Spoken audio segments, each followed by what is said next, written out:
Chief, can you give us an update? And of course, we know that there's a lot of information that investigators are still trying to put together at this time, and so you're very limited in what you can say. But can you give us a quick update on where the investigation stands right now, please? Well, we're continuing with our investigative interviews. One of the things that I can confirm today is that out of the 3 police vehicles, 1 had a camera on and the audio. Both the audio and the camera were rolling. The other 2 were not on. It's important, I think, for the community to know that that videotape that was rolling did capture some significant portions of the incident, both with video, and had some significant, very useful audio as well that will be very useful when we release it in the future. What is your reaction given that 1 camera was running but 2 were not at the time? Well, our policy requires the initiating officer that under most circumstances the initiating officer of a contact is required to turn on their camera. With that said, until we get the details as to why he did not turn it on or why it wasn't on, I will withhold final judgment on that. But that's a question that has to be answered, and when it is answered, we will report it back to the community. I want to let people know we are, of course, taking your questions for the next little while. You can send them to newsquestions@statesman.com. You can also send them to us via Twitter at our Statesman account, which is @Statesman. I do want to, Chief, also ask you as well, and Mr. Linder, feel free to weigh in.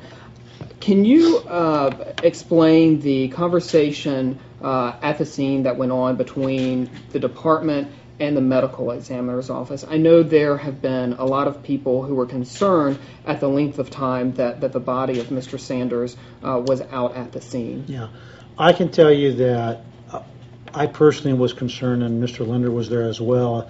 I think one of the biggest concerns right now that's almost overshadowed the actual incident itself is the fact that the body remained there for 5.5 hours. The father was extremely patient of the decedent. He was, I think, the guy. He's a man that we can learn a lot from. Here's a man that had lost his 18-year-old son, and he showed so much poise, so much control, so much patience. But his patience was starting to wear, and as his patience wore, so did mine, to be quite frank. We kept asking for the ETA, which is the estimated time of arrival. I kept being told 10 minutes, and it seemed like it continued to pass on. We have to do better, and I don't want to put blame on anybody, because this isn't about, when it comes to that issue, passing blame. It's about how we can do better.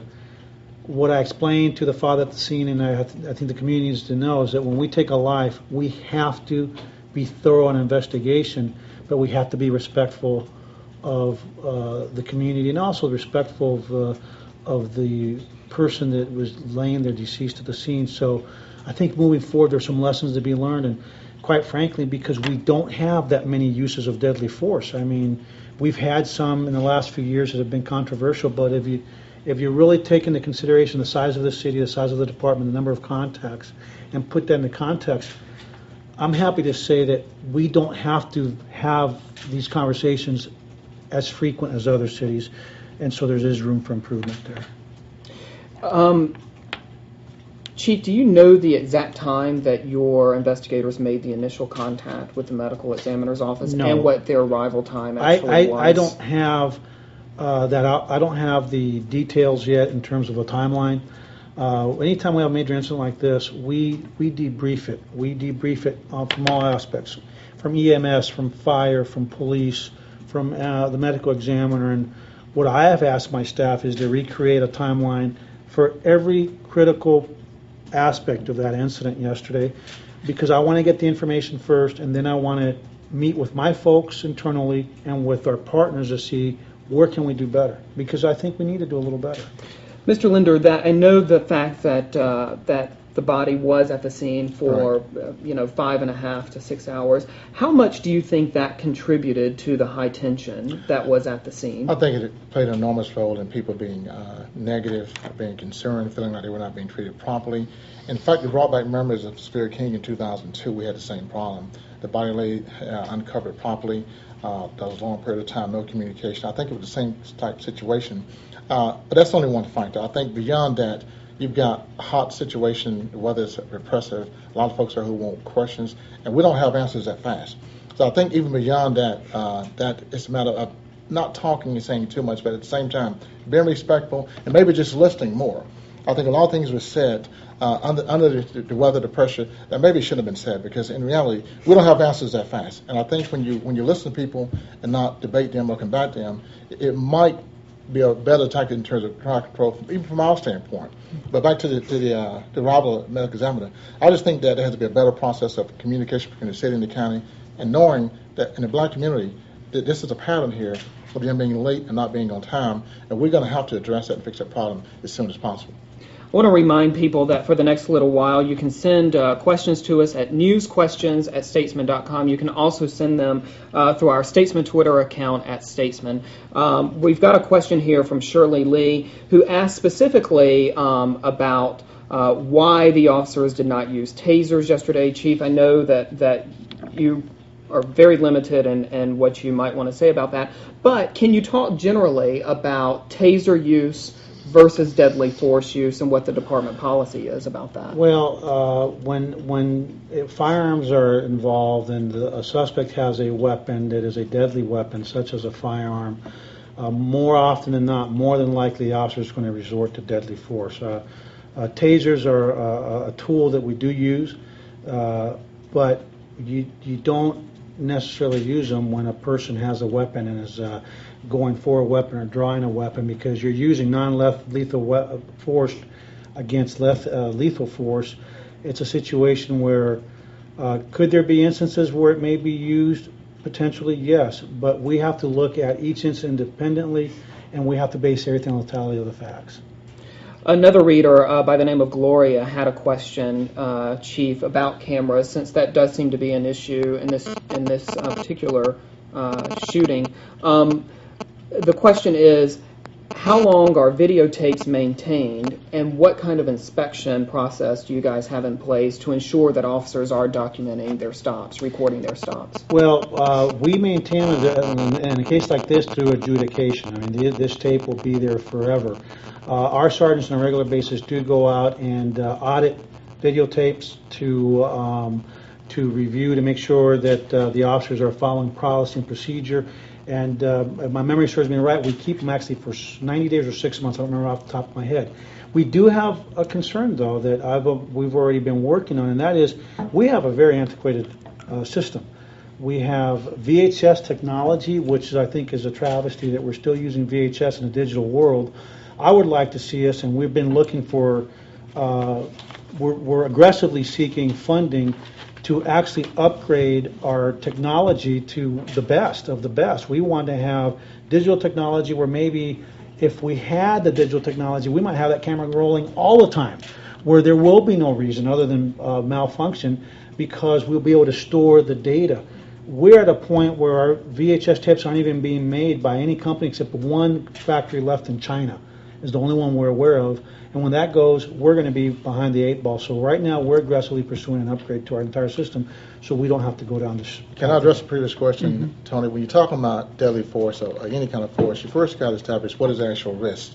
And I think having a conversation about what an officer said at this point doesn't just mean establish the actual risk. Now, if there was a gun in play, that's one thing. But to my knowledge, until we confirm what was the level of risk, we can't even discuss the tactics. So my question is, we're going to have to examine, first of all, what actually happened in that car. I'm not convinced that it was even a threat at this point until I see the evidence. So whatever we say has to be supported by supporting evidence. So your tactic is based on what the level of the threat actually is. We don't know that question yet. Mr. Linder, can you discuss the impact of not having videotape evidence on the community, and what the community is thinking about that? Well, we had the same problem in the Jesse Owens case. So obviously, from a community standpoint, it addresses credibility. I mean, why weren't the cameras on? Because in reality, we're told if they're not on, that's a violation. They should be on. So why does it keep recurring? And if it is an officer situation, why not remove that control to somewhere downtown where somebody else can control it?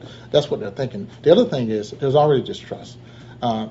Chief has done a great job as far as addressing those issues, but historically, there have been issues of credibility. So when that kind of thing happens, it fulfills our worst actual prophecy.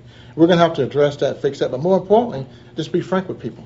But at the same time, assure people that, look, we're going to have a very complete, comprehensive investigation, and we're going to follow the facts. If people can say that and not make premise statements, because once you outline a certain situation and the facts don't fit, then what happens? So I think when you leave an open mind to what's going on, you're going to gain more credibility, and we're telling people we're going to follow the facts where they lead us, and we're going to call it where we see it. Everybody has to do that. Despite the pressures, we have to say, look, we don't have all the facts yet. Let's go forward based on truth, as opposed to innuendo or what we don't know. Mr. Linder, I know you personally were at the scene yesterday, urging people to remain calm, to not engage in bottle throwing, object throwing, which we know was happening.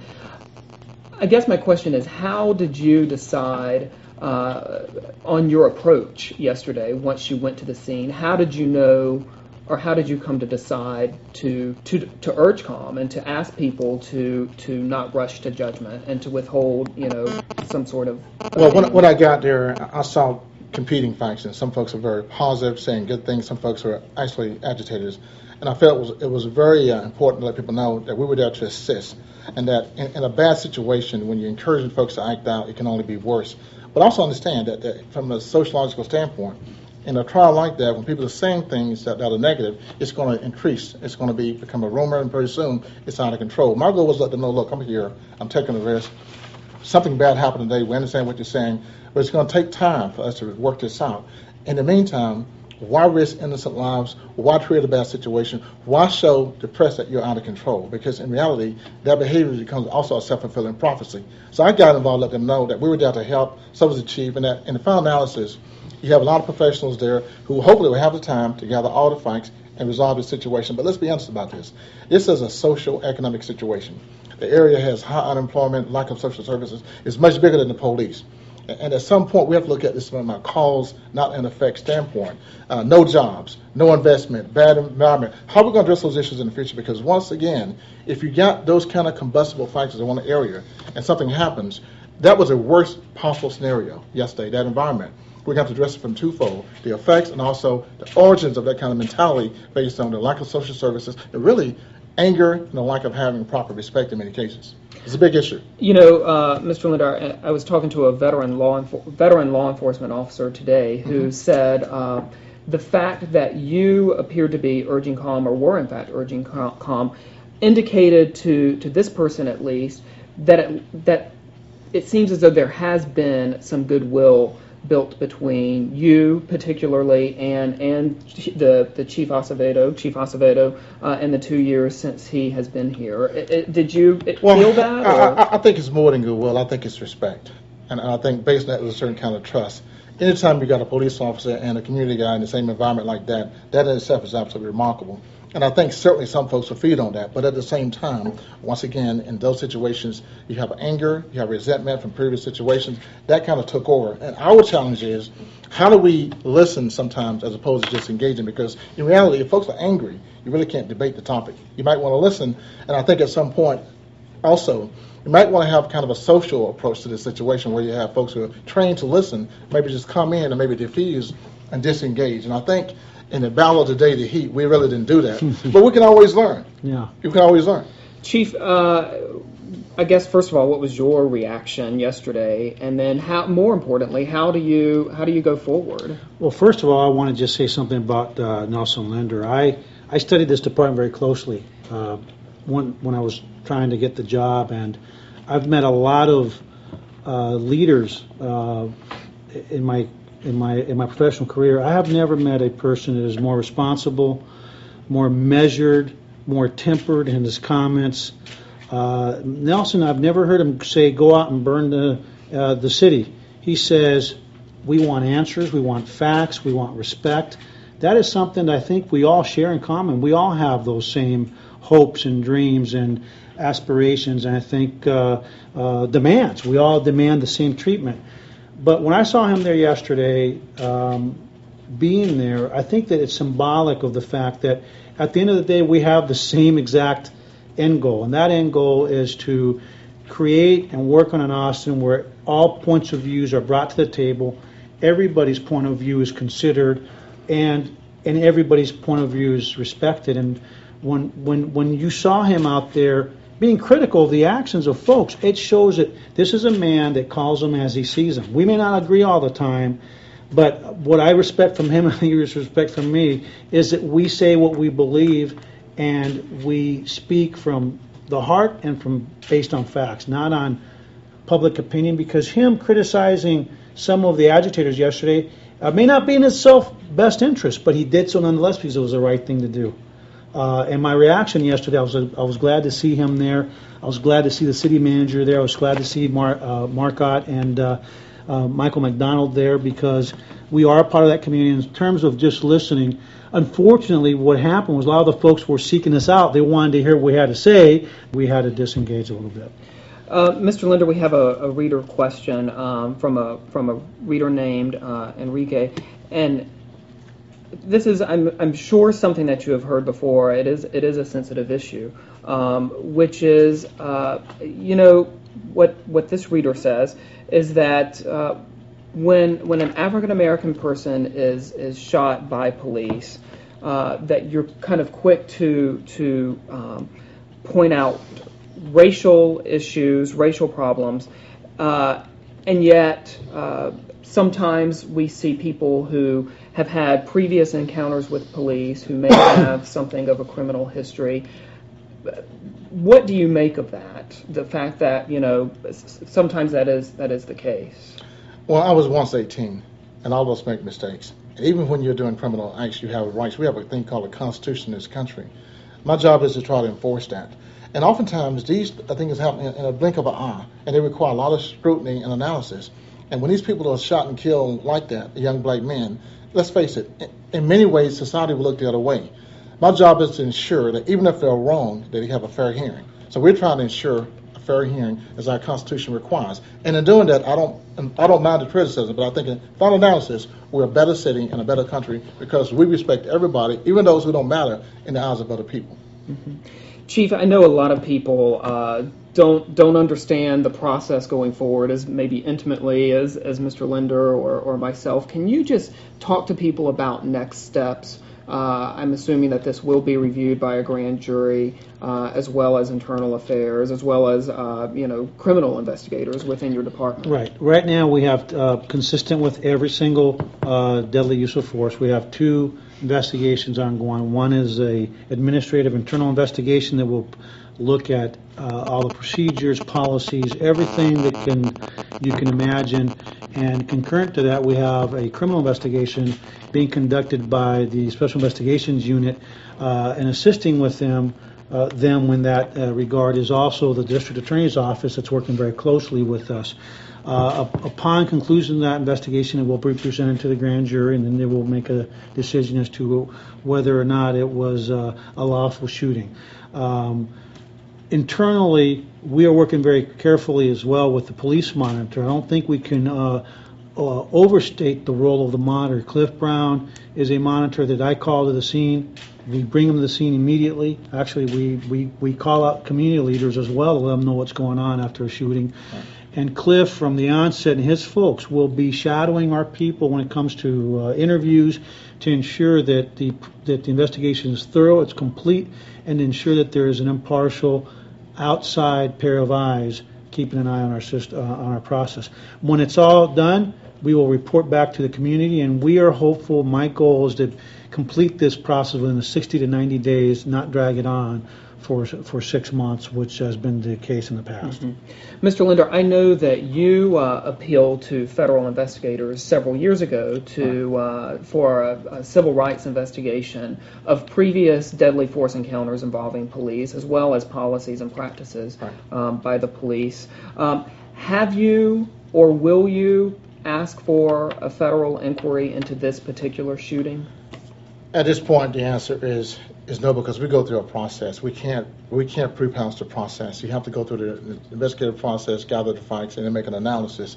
If our investigation reveals that there are inconsistencies, perhaps, but in reality, they're already here. Our concern is, are we enforcing the recommendations? Are we making progress? Are we examining the policies and procedures? Let's be honest about something. In all these cases, whether it be Sophia King, Jesse Owens, Walker, we're kind of examining policy and engagement issues.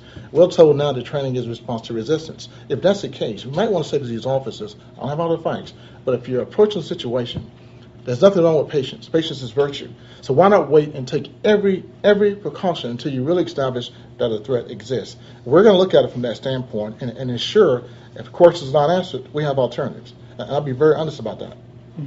I want to remind people, just in our couple of minutes we have left here, if you have questions you would like posed to the Chief or to Mr. Linder, you can send them to newsquestions@statesman.com or via Twitter at Twitter. Any remaining comments that you would like to make? I've been hearing rumors all day about folks having opposing protests, and I would say this to everybody. It's very hot outside. Emotions are still very raw. When we protest things as an organization, we have our fights first. I would encourage people to not create dangerous situations, not feed into rumors, and also think about the family because that's really their call. If there's an issue here where we need to protest, we can, but right now it's 24 hours. Let's gather our fights, cool our emotions, respect everybody, and give this time to evolve where the fights, for the most part, give us an indication of where we need to go as opposed to shouting publicly and perhaps creating a dangerous situation. We believe in respect for everybody, and also we think in the final analysis, the facts will speak for themselves. That's always our belief system in what we do and how we do things. I know there were, a handful of protesters outside the police department this morning? There was a very, very small number. And I want to echo what Mr. Linder said. Listen, violence does not bring any results. We will not tolerate violence. We can't, because even the people in the African American community, the vast majority of that community is respectful of the process, respectful of the family. Quite frankly, there may be a little mistrust, but I think moving forward they know that we are going to do the right thing because there's nothing to hide. We're going to bring it all out, good, bad, and indifferent. But my message to the community is that we will maintain the peace because that's our charge. We have to maintain the peace. We will not let anybody take advantage of the situation to conduct themselves in an unlawful manner because that's really taking advantage of the memory of a young man and taking advantage of the loss of a family. And like Mr. Linder said, the persons that have the most at stake right now and the most to say is the family of this young man that was shot. And the bottom line is we expect people to be lawful. If at some point folks believe that they want to protest, we believe in the First Amendment of the Constitution. We're here to protect the First Amendment rights to protest, but we do not and will not allow folks to be violent or to engage in disorderly conduct. Okay. Well, thank you guys both for coming in today. I think it was really helpful and shed a lot of light. So thank you. Thank you. Thank you.